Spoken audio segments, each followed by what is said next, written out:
What are the 8 most common mistakes people made in paid user acquisition? Hello and welcome to Growth Masterminds. My name is John Koetsier. Today we have somebody really special. We have Lorenzo Rossi. He lives in Berlin, not very German as you can tell by the name. And he works at the app marketing agency Replug. In fact, he's the co-founder and head of growth there. And we're talking about major mistakes that people make again and again and again when they're doing paid user acquisition. We're going to talk about tracking and measurement. We're going to talk about targeting. We're going to talk about Apple search ads. We're going to talk about Android and iOS. We're going to talk about a holistic marketing approach, wrong KPIs, and kind of just a very basic approach to paid UA. Enjoy. Welcome, Lorenzo. Hi, John. Thank you very much for inviting me. I am very happy to be here. And I see that you read through the website. We actually do take a zero bullshit approach. Yeah, that's true. That's where I got it. Absolutely. Cool. I'm pumped to have you. And I always like the episodes where we just 8 mistakes or eight tips or whatever. We're going to run down them one by one, see how many we get through. If we don't get through them all, we'll have to do a second session. We'll see how it goes. So our goal is to talk about paid user acquisition, top 8 mistakes people make. We're going to start with the number one that you've identified: no MMP or your MMP not set up properly. There's people who are doing this still. Yeah, I'm laughing, but usually when I see this through the audits that we do with our clients and other apps that we that get in touch with us, I'm not laughing so much. So there are still so many cases that we see, especially, and that's the funny part, especially after iOS 14 and Scan revolution. So people started wondering, why do I need an MMP if I cannot track iOS? But that's, I think, in my opinion, is one of the biggest misconceptions that there are right now in app marketing, because you really do need an MMP if you want to keep tracking and if you want to analyze. What we see, and you will see also in the other points that we will talk about, what we see is that people forget to set up the scan for, people forget to connect channels, people forget to send the event back to Facebook, to Google, to all the platforms that they're using. And then they say, okay, but so why should I pay so much for a tool that doesn't help me? And I mean, I don't want to be, I need to tell you, luckily for an agency like us, there are still those people, but this is killing me because sometimes we open the box and what you see, it's not nice. And another bad thing that we identify is that many advertisers, many app marketers still believe that Firebase is an MMP. Now, I hope that, that's the reaction. That's the reaction. But I hope that the Google people won't hate me, but Firebase is not enough. I mean, you've been in the industry for a while. It's especially now with iOS, it's like how like it's just, but it's very important. And I think it's also the agency role in this case, not just to help the companies to solve this problem, but also to educate. So if you check, you check the website, but also if you check my LinkedIn profile, my business partner profile, we do really a lot of content, which is saying, look, this is Firebase, is good for this. This is an MMP. That's why you need it. All for the creative analysis, for the channel analysis. Like a simple example, like if you run Apple search ads only, you say, okay, I don't need an MMP, but how do you analyze the post-history events without MMP? So all this kind of thing. And there are basic stuff that at the end of the day can determine the success of your company. Exactly. If you're running at scale, it matters. And if you're going to be successful, you're going to be running at scale. Okay, that's number one. Number two, sloppy targeting, especially on Meta. Talk about that. Yeah. How much time do we have for this? Do we go? Just a couple minutes because we have 6 more. I know, John, but this is killing me. So I've been running paid UA campaign for the past 12 years. And I started with Tweet. The first channel that I was using was Tweet. Then I went to Meta and all the other channels and with the years. It was a nice journey. Within the years, all those platforms are promoting features, so to say, that are pushing people to be lazy. Yep. Very Insert money here. We'll take care of it all. exactly. I mean, Google was the first one with the Google App campaigns. The UAC campaigns at the beginning.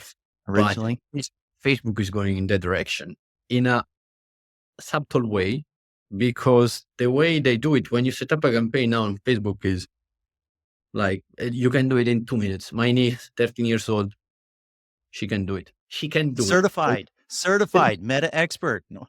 But they pre-select all the Advantage Plus options. And basically, I mean, my team made the mistake that we all hate the Advantage Plus things. It's very easy to fall in this problem. We had a case a couple of months ago with a client.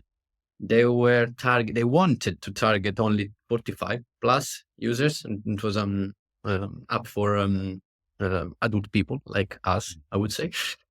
And they were targeting on Meta and 45 plus. Like it was like the targeting was set up. I'm 37. I don't know what you are, but hey. 28. I turned 28 last month. So there was like age targeting was okay. However, there was expand audience, target expansion, something like that. And all the budget was going to young kids, 17 plus, 18 plus. And it's like total BS, because you waste your budget. You know that you waste your budget. Mm-hmm. And another example is with the audience network of Meta. This has been like always like this since 10 years ago. If you run an audience network, especially on Android, most likely, most of the cases, you end up buying cheap traffic that doesn't convert. And if you go for the Advantage Plus option in the beginning, in the first place, you have no control whatsoever with your budget. You cannot say, I want to target female, I want to target men, I want to target this or that. You can't. You cannot run exclusions. And this is another point, which is, it's bad, because it means that you don't care about having a precise paid UA strategy. Because if you don't exclude the people who installed your app yesterday or 2 days before, like 30 days before, you're wasting your budget. Mm-hmm. And also the people that see the ads again are getting maybe angry because you run a different promotion. So for this type of things, you need acquisition, retargeting, which makes sense. But those are all things that you can do if you don't use Advantage Plus or also in other platforms. You can do it, but you need to take care of it. We need to take care of it. And unfortunately, sometimes we do audits where we say, okay, just set up the campaigns and that's it. Like, let the platform spend the money. It makes perfect sense if you're a complete newbie, if you're a rookie at this stuff, and your boss says, "Hey, we're going to allocate some $10,000. You run it. You're smart. You're an engineer, or you're a marketer. You've done this stuff before." And you go in there, and there's a million things to look at, and there's a big fat easy button. Right? I mean, it makes sense. So you're going to look at that, but yeah, there's big challenges there. Yeah, and another bad thing that is happening, and again, we have seen it too many times to be in 2024. People not targeting the right OS. You know, there is a minimum version for your app. It's your app. You should know. Mm-hmm. Still, they target people with like version 2 of Android, or even worse, targeting people below iOS 14. And this is bad, because then it's connected to the trackability of the campaigns. Mm-hmm. And they say, okay, look, scan doesn't work. Scan tracking doesn't work. It doesn't work because you're tracking people below iOS 14. And again, it can happen because sometimes you have teams that are not experienced, and it makes sense. That's why we are here. We're having this podcast. We are doing content. We are doing audits. But sometimes it happens because people just say, okay, let's do a campaign, and that's it. Yeah. Yeah. I mean, cool. Nowadays, like, there are so many resources online that if you want to know, you have the possibility. So this kind of mistakes I mean, in your blog, in millions of blog, like there is everything. Mm-hmm, You find that all mm-hmm. these resources, how to track, how to set up the campaign. So I don't understand sometimes. And there's even ChatGPT to like, you don't even have to read all the blogs. You, you could like ask it to Very, summarize, and there you go. Okay, we've got to move on. Number 3, very, Apple. Go ahead. no, go. Number 3. Number 3, Apple search ads centered strategy. This was an interesting one to see from you. Go for it. I don't know if you heard anything similar, but sometimes we see, okay, we know that iOS users are good. However, it's difficult to track on Meta. It's difficult to Mhm. track on TikTok, Google, whatsoever. Let's push and scale Apple search ads. My question to this type of strategy would be how? I mean, Apple search ad is scalable until a certain point, unless you have, I don't know, fitness apps or very power up. But let's say you have a blood pressure tracking device. How many people would search for this? I mean, of Mhm. course, you can scale in the Today tab, you can scale in the new placement, but how profitable will be your campaign? So, in the same, like trying to be able to track. This is the objective. I want to be able to track, but at the end, you are not efficient anymore because let's suppose even you're a big brand. Let's scale the brand campaign. Why? Like, why cannibalize all the organic traffic? So it's I understand like the basic idea behind it, but cannot be the reason to scale up such as just because you track and neglect Meta, neglect TikTok, neglect all the other channels that you have available. So yeah, Absolutely. And just because you can't track in one method doesn't mean you can't track via other methods. And that's important to remember. Yeah, there's sure there's, the old school way of tracking you can still do on Android. It's granular, it's deterministic, it's yeah, last click. There's other methods of tracking. And yeah, in some cases, they capture more of the customer journey, not directly, not tracking wise, but they capture impact and incrementality, and so it's indeed. important to be open to that. Yeah, I think there's a similar issue behind your fourth top mistake, and that is kind of, only focus on Android because you can't track iOS. kind of. So it it's kind of the same because we have seen in several occasions that the developer wanted to just, I mean, not the app marketer in general wanted to focus only on Android because, as you mentioned, is more granular in terms of data they can analyze at the creative level, all these type of things. And my question again in these cases was, yeah, but what about your most valuable users, the iOS users? Most of the time, those assumptions are based on wrong data because, Mhm. and it's everything connected. If the MMP is not properly set up, if the scan for is not set up, if the channels are not connected, if you're not targeting the right iOS 14 users, at the end of the day, you pull the report from the main dashboard of the MMP and you see, okay, Facebook has a $2,000 CPI. That doesn't work. But it's that's unfortunately a big problem also for big brands, and it all related to the correct setup of the MMP and how important it is to have an MMP to take right decision and not to um, screw your business at the end of the day. Exactly. Well, this is the no BS episode, so there you go. I mean, and we definitely saw that right after a couple of years ago, right after iOS 14.5, you'd see CPIs of $100, $50, $250, and everything. That I mean, smart marketers who had experience and could take a step back realized that that was nonsense. Right? That was Yeah. a trackability issue. MMPs in general have gotten way better. Singular has gotten incredibly better at that over the years, and especially with an update that Singular put in place a couple months ago, unified measurement. Mhm. But yeah, you got to set it up right, and they will help you. They will help you set it up right, and that becomes very trackable. Interesting. Okay, cool. I love your The- next one. Go ahead. For, for the tracking, it's very important to understand that each app has its own story. So when you set up the scan for an e-commerce, it's different when you set up a scan for a subscription app or for a gaming app. Mhm. Mhm. That's why it's important to read, to talk to your MMP, to talk to an agency, to talk to someone who has done it before.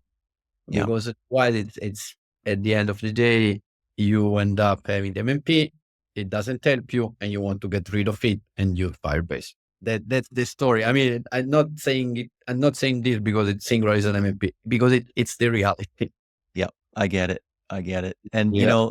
the reality is that when you had IDFA on 80, 90% of your installs, I mean, you didn't have to think about those things. You just No. had all the data and you could pick what you needed to optimize for your vertical and your app and your monetization strategy.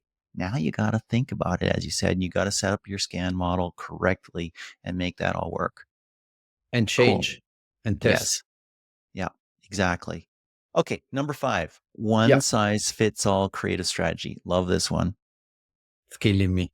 John is killing me. It is almost at the same level of the MP. So I love the creative part. I mean, I believe it's really, I always say, if you have the wrong targeting with a good creative, it can work. If you have the perfect targeting with a bad creative, it doesn't work. And it could be actively bad. Perfect targeting, perfect audience, and the wrong message that turns everybody off. Exactly.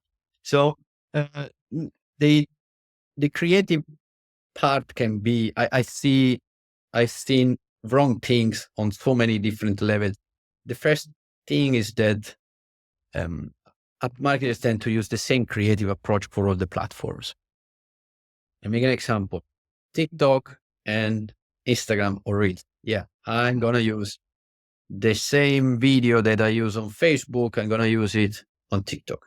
This is the wrongest thing you can do, because I mean, on Meta, especially on Instagram, you can use animations or with music, with fancy things, all this kind. If you put it on TikTok, it doesn't work. And that's how it is. Like, that on TikTok, you need a UGC, you need authentic content, you need creators, you need all these kind of things. Otherwise, it doesn't work. The same, it's true also the other way around.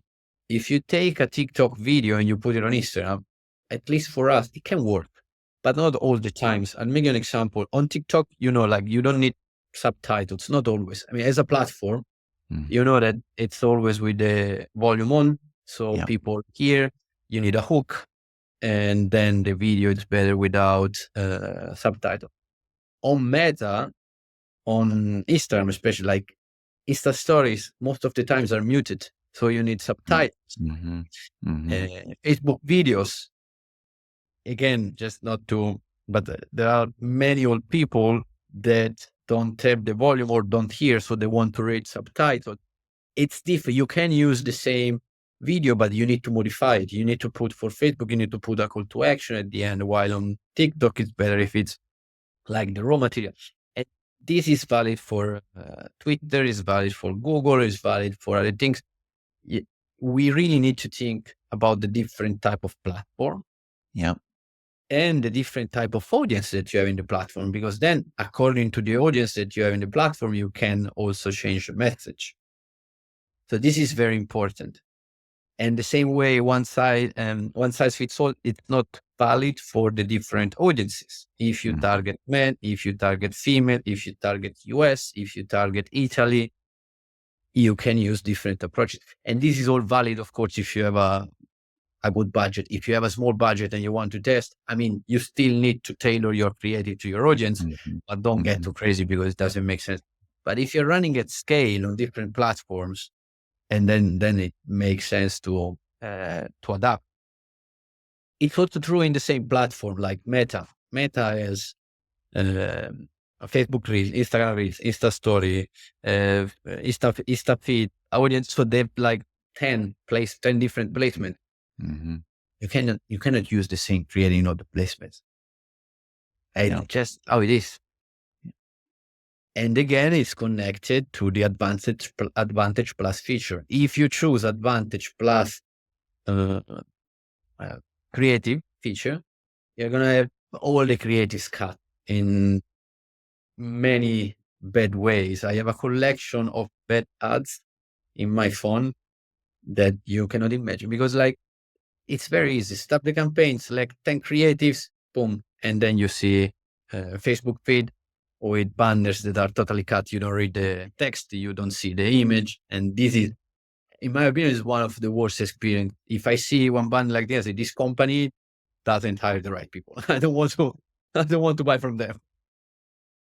I think this is a super important point, because most people who even think that they do need to fit creative to each platform think that they can use the same videos on Instagram Reels, Facebook Reels, as well as TikTok. And as you just said, different people, different audiences, different use cases, different just user experiences on those apps. Absolutely critical. And that extends to everything else. It's amazing to me how many ad campaigns have just silly little technical errors.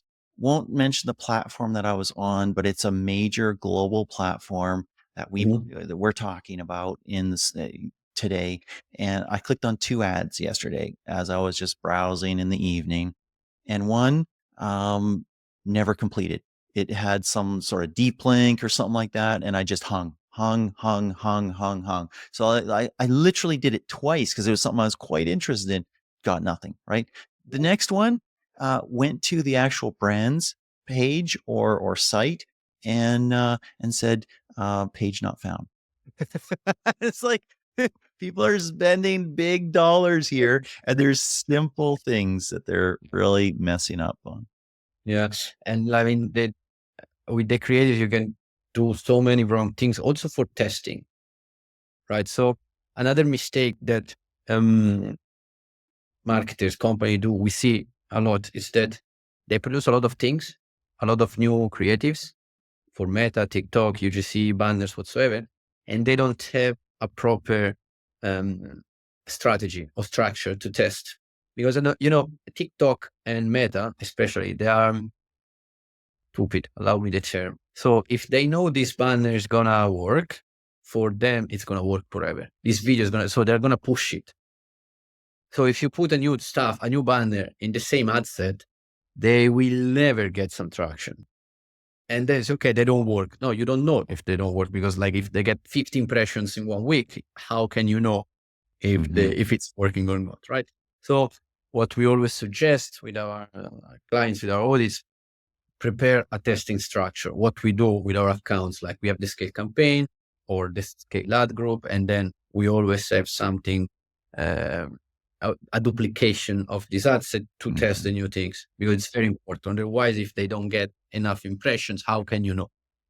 Because Facebook optimized by clicking. So at the end of the day, Meta wants to get your money. TikTok wants to get your money, and Google wants to get your money. They don't care about the final results. So for them, that's the goal. That's the goal. That's why they're in business. Absolutely. Okay. Number 6. Number 6 is really interesting, because a lot of people think about growth and they think, okay, we're going to run ads. That's what we're doing, right? That's our strategy. We're going to do paid advertising, and that we're going to grow. And number 6 is not having a holistic app marketing approach. Talk about that. Yeah. So this is something that we have been pushing a lot in terms of strategy at Replug, in terms of content, in terms of approach, because we believe that everything is connected. So there is no paid UA without App Store optimization. There is no paid UA without onboarding, without CRM. This is this is an approach that was working in 2017, 2016. You had millions of euros of budget. You had a bed up, you were spending, you would probably reach number 1 and you would make money, right? Now it's totally different. Now there are so many factors in place. And the first one is the App Store optimization part, which I think in the past few years, it's been shifting from a keyword focus to a conversion rate focus. So now one of the most important parts in App Store optimization is that the App Store page is your landing page. So user get there, either paid or organic, and they need to be convinced to download your app. So if We see sometimes you have up marketing spending millions of euros driving the users on a landing page, on an app store page, which with 4 screenshots and all cluttered with informations and like not very clear app store page, and say, have you tried improving your page to see how much the conversion rate increase, how lower the CPI can be? That's the time to look at the CPI. Like if you have 1/3 of the CPI, then you already have a lower cost of acquisition, then all your funnel will be much better. So those are very important things that we never stress enough. That's why we tend to push to work with full package deals, because it's better. We take care of everything, and it's very important because we have full control. The same is for the onboarding, and this is something that I've been personally pushing very much in the past, because like I had some experience with some clients. I download the app and it's a mess. It's a mess with privacy pop-ups, with ATT, with push notification approval, with all these type of things, and I don't even know how to use the app. So this is a bad experience, which again, 5-6 years ago, it's okay. There is one fitness app, one dating app, one food tracking app. I'm going to use this one. But right now, think about it. You want to download a fitness app. You search for a fitness app, you find 500, 5,000, 10,000. 10,000. So first you need to choose that app. Then you download the app and you start having a very bad experience with onboarding. What do you do? Plenty of fish in the sea. Delete and find another one. Exactly. So what's the point of spending money in paid user acquisition if all the other things don't work? At the same time, everything works perfectly, but you don't have a CRM in place, mobile CRM. So you don't send push notification, you don't send emails, you don't activate the users, you don't keep the users active, you don't remember. So it's so critical to have a holistic approach, a connected approach. I was chatting about that with Hannah Parvaz a couple episodes ago, and we were talking about, hey, having a flow from your ad. Well, like, what is your brand promise? What are you saying? What are you telling somebody that they'll get to the custom product page for your app that is designed for that particular campaign? And then to your first app experience and your onboarding experience, is that a consistent flow? Is that a consistent story? Is somebody following the same thing there? Or are they getting on one train and not knowing where they are in the station to get on the next train, right? The customer journey is a series of steps, and there's a lot of places there where you can lose a lot of people,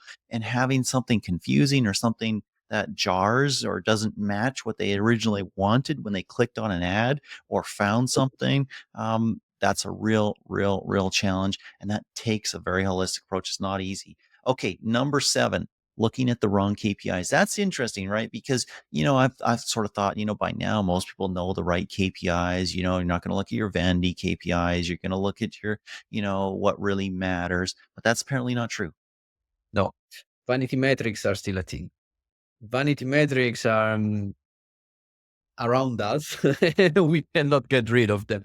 And there are different cases. So there is the case where the marketing team doesn't really understand what's important in terms of value of your app, value of your user. So at the end of the day, they're very much focused. For example, I don't want to say CPI or CPA, but like upper funnel metrics. So you say, I want a CPA of, I don't know, $10. But do you know how much your user is worth? This user is worth. How much is this user generating in 1, 2, 3 years? So that's where we help actually many clients understanding the lifetime value, this type of things, the difference between lifetime value and ARPU, all this type of, and then they say, okay, that's true. So I can pay a bit more, I can scale. And this is important because companies this way can actually scale and in a profitable way. Otherwise, if they keep looking at the CPI and like this type of metrics, they would never scale. And don't get me wrong, as a paid UA team, we look at all the metrics because they're important. Like we optimize everything from the impression, Sure. from click-through rate, CPI, cost per registration. But it's important to have the final goal in mind, and that's what we need to explain to the client, to the marketing team. Mhm. Another case is the case of the entrepreneur and the investors. So we had cases in the past where we were requesting the number of impression, how many users saw our ads, which I understand because it's something that it's important. But I understand if then the conversation shifts also toward the other monetary aspect. But if we're too much focused on how many people reacted, where did they click, why did they click, what this kind of thing, you're doomed to fail. I'm sorry, but you're doomed to fail. So it's important to look at your main KPIs, and at the end of the day, how profitable is your app? Because I guess if you have an app, you want to make money and be profitable. Yeah, makes sense.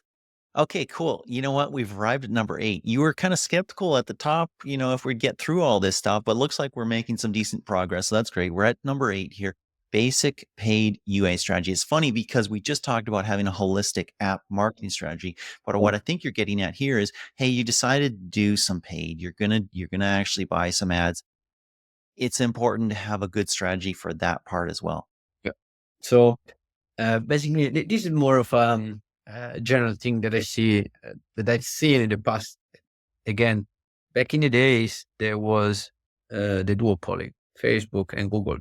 You had an app, put the money there, scale, boom. I mean, now the possibilities that we have in 2024 are endless. And it's not possible anymore to scale Meta forever or to scale TikTok forever. It's more difficult than it was before, right? So what I mean by basic paid UA strategy is that, yeah, we just tested Meta, we just tested Google. That's it. It's working more or less. Yeah, but like, what about all the other channels? Like, there is Snapchat. We run with Twitter. We run with some DSPs. There's Loco, Uplovin. Like, there are many possibilities, especially today. We're pushing a lot, for example, OEM traffic it's just for Android, but for some apps it's working very good. It's working amazingly for big brands, for e-commerce, for this type, for games. I just talked to a guy from Avow. It's an episode I haven't even published yet, and it's really very interesting. I always thought, okay, it's super lame OEM. I mean, like it's pre-installed. Nobody will see it. You're super lucky to get like a 1% conversion into active engaged users or something like that. There's 3 different types of OEM campaigns you can do, and each OEM is building out their own sort of ecosystem of their apps and their media and everything like that. And so they've got, I think he said it was 150 different types of placements, not just lock screen. And this is after the install, but it is via the OEM and the apps that they've got on the phone for media, for news, for whatever, the -1 screen. Sorry to interrupt you there, but I just learned about that and it's quite impressive.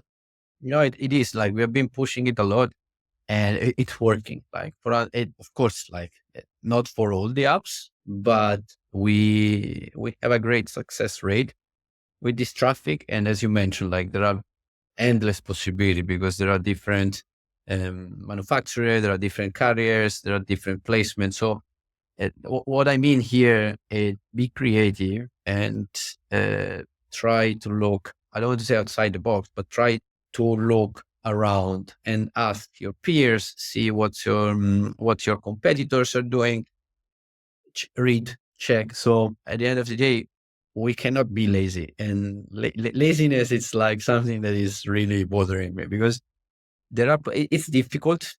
2024, 2025 will be difficult to scale paid UA, but if you really want, you can. I